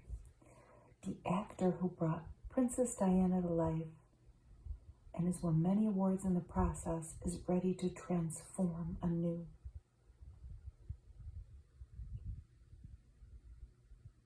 This dress is from Vêtements. She stands, I want to get it right.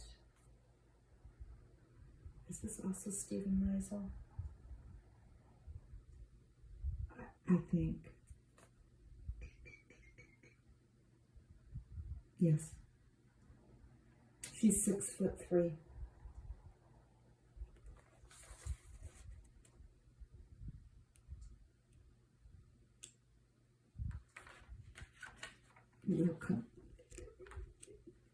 We'll see. Oh no, we won't see more of her. What was that? I thought it was longer. They talk about her moment accepting her Golden Globe. That kind of went viral. Thanking people. This got me off on a tangent. I wish I could have seen this. I didn't. They did a new production of Uncle Vanya by Chekhov. Steve Carell played Vanya.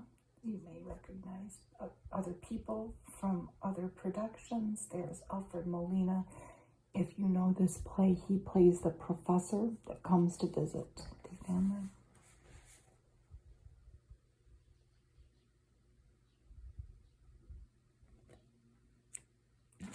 It ended. It doesn't really matter when it ended because it's over. And Steve Carell says of Uncle Vanya, the play, the characters are just so specifically drawn that they feel absolutely real and lived in. I mean, the guy was a genius. I felt very jealous of anybody that felt that could go to this play because I wanted to go. So I thought one night, well, I know that there have been there is a film of it. I couldn't watch it. I couldn't even find it to watch. But what came up when I searched it, at least on what we have, our streaming services, which aren't many, a movie directed by Louis Malle called Vanya on 42nd Street. And it's kind of like a group of people like this, Broadway actors, and movie actors, who come to a theater in New York City that just happened at the time to be dilapidated, This was in the 90s. And they were rehearsing Uncle Vanya. And I watched that. So it's just, they don't have any props. It's just the people sitting around doing the dialogue with each other, rehearsing. Wallace Shawn plays Uncle Vanya. I don't know the characters' names, but Julianne Moore plays the wife of the professor that comes to, that kind of, it doesn't disrupt the family, but okay, maybe it does a little bit. But I enjoyed it, and I got the, I shouldn't say the gist, but I have a good understanding of what the play's about now. This is all in my attempts to become more educated about things like this. I've been trying to learn more about Shakespeare and just more about cultural things in general, mainly because my younger son has become such an expert at playing Jeopardy, and I'm trying to maybe someday be able to answer more questions than him. This was all part of it. But I have to say, if you watch that movie, it's a little depressing. And I was watching this while I was recovering from my broken rib injury. Let's just put it this way. I watched a few really depressing movies in the middle of the summer in pain, and it just wasn't. I have nothing against Uncle Vanya, but I would have rather been in New York City seeing a Broadway play. I watched, I can never think of what it's called. This is the other one, the Zone of Interest, which it's about Nazi Germany. I mean, I could name a list of maybe films to avoid if you don't want to just be overthinking everything and just being sad. Let's go on to happier things.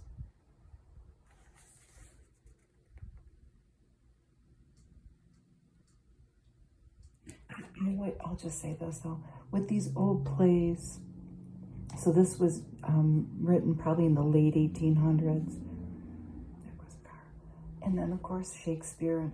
It always is funny to, it's not funny, but it's important to reflect on how just human characters, we really don't change.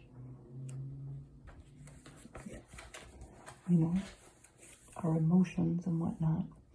So anyway, speaking of Shakespeare, here we have Kendall Jenner relaxing in what were the darling buds of May. We have the Big Short here. She is in Kenneth Hahn Park in LA in the Baldwin Hills. Isn't she a beautiful girl? So, we're going to see her long bare legs in the season's shortest fashions. This is a Max Mara jacket, tank top, and skirt. It's very pretty. The boots, however, are Loewe. This was going into summer, but it's still summer.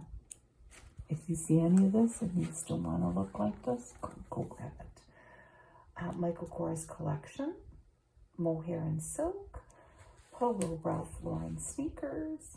Oh, look at the doggy. Not too keen on that collar, but that's okay. That's all right. Some people use them. This monochromatic little getup here is Hermes, and the boots are Victoria Beckham. He seems happy enough. I get it. You gotta train him. So here we have Kate, Kate.com. There's a long shot of her running through a field. And we have Tom Ford. Oh, I think I've seen this before somewhere. It had to have been in one of these magazines. Miu Miu shoes. And they are bringing up that they did use L'Oreal Paris True Match Lumi Glotion for your face and your body if you need a little boost, a little golden boost. Now I see a hive there, and I think, yep, there must be some beekeepers in that park. This is Prada. Everything here is Prada. The Argyle cardigan. And a bikini bottom with a slip on top. Yeah, she's got quite a combination there, but she's making it work with the beekeepers behind her. And what do we have here? Chanel. It's all Chanel. Even the boots? No. It doesn't say. Showing you examples. This is all jewelry. So this is Felice. And she's got a lot of different jewelry on here, and I don't want to say it wrong, but I probably will. The necklaces are Palmolato, Tiffany, watches, Dior and Piaget, Moschino jacket and shirt. One of the necklaces is Chopard, Chanel high jewelry, and Van Cleef and Arpels earrings. Are those all Chanel? And I love this one. The blazer and sweater are Marni. Look at the crocodile. This is Louboutin. The earring is Chanel high jewelry, as is the necklace. Wow. And the brooch is Tiffany. Photographed by Stefan Ruiz.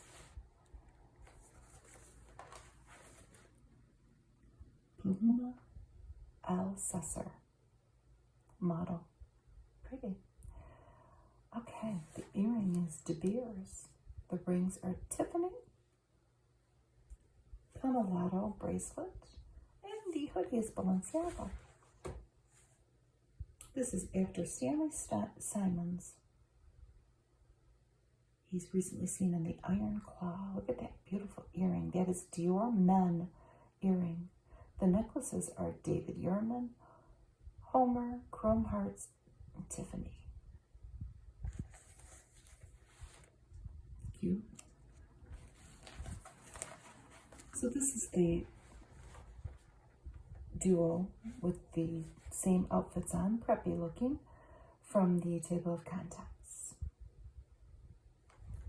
Tiffany and Company earring, Brioni Raymond necklace, that long necklace, Van Cleef and Arpels. The cardigan is, what do you think? It's Polo Ralph Lauren. Matter of fact, it's all Polo Ralph Lauren. The bikini top and the skirt too. Van Cleef and Arpels, I've seen that before somewhere.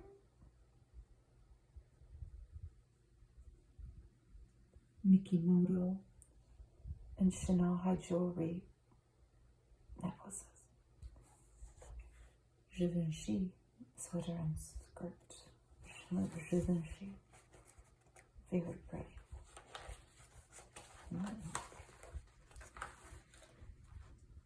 J. Will. Starring in Rob Peace. Van Cleef and Arpels brooch. Bulgari earrings. Necklaces from Tiffany. Eliu Vesper Obscura, Cartier, John Hardy, and Utah. Jacket by Off-White. This is Amelia Gray. She's a model. And she's wearing Moschino earrings. And necklaces from Miu Miu and Swarovski. Miu Miu outfit, I think all of it, yes. Even her little briefs. And that is a skirt, it's cute. What about the watch? Omega watch and an Irene Newworth bracelet. Not to be missed.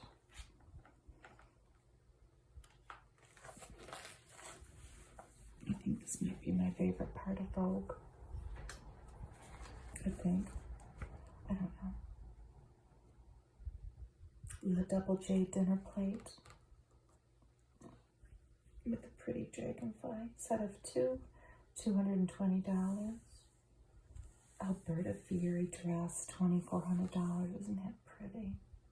It's at Neiman Marcus. Altuzara clutch, $600. For by Walid pillow, $650. I want this. Olivia Von House slipper, $865. It would get chewed up though. They would ruin that. The dog and the cat would tag team that thing. Okay, De Beers necklace, I want that. I want that. Coach dress, is that? Number 7, yes. Well, that's the most beautiful thing I've ever seen, but I would not be able to wear that. I just wouldn't. Coach.com. Somebody look that up and see how much that is. I bet you it's not as expensive as you think. Anyway, sleeper pajama set. I was looking at this earlier, and it's a skirt. An elastic waist skirt. It seems pretty small, but I love this. $390. Thesleeper.com. This Gucci shoe is $1,000, I think. Yes. Ross J Bar sleep patches, $21. And then this bag, Malone Soulier and Tabitha Simmons. And then this butterfly see-through. Yes. The continuation of the articles.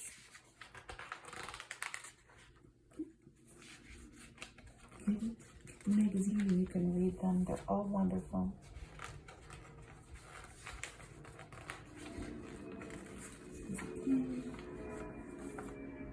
Well, this is long since passed. This was from June 23rd. It was presented by eBay, celebrating 100 years of French fashion and sport in Vogue World. So here we have the last look. We have some Erdem shoes.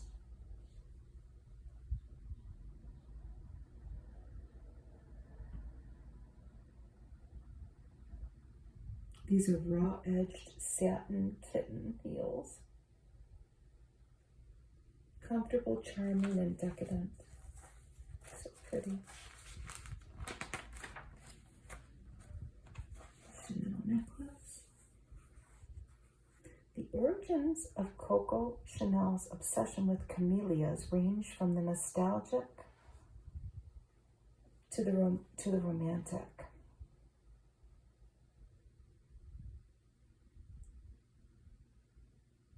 There is a gleaming choker with that motif in the center to inspire devotion. Here's a Willie Chaveria hat with some sunglasses placed there. What a wonderful picture on that green lawn. We wanted to avoid quiet luxury at all costs, Willie said in September. This is about his spring 2024 menswear collection. This is a felt ranchero hat, and it's very flamboyant.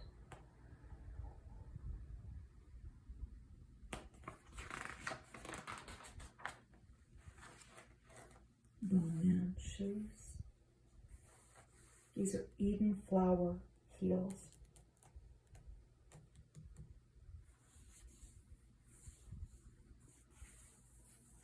and they're in a bunch of peppers.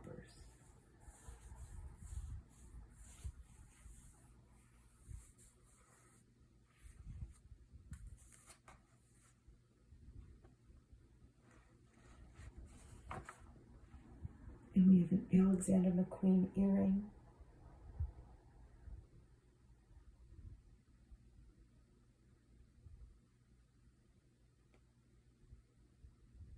Evoking the blood red Tudor rose.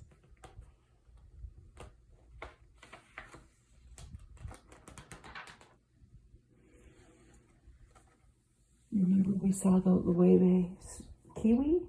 What do you think of the strawberry? I love them all. They're very pretty. Oh, I wrote down how much this was. Where did I write it?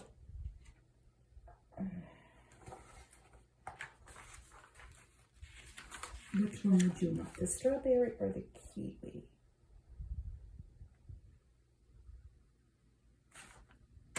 I think it was $7,000, to be honest with you. It's really nice. It's covered in tactile beaded leather.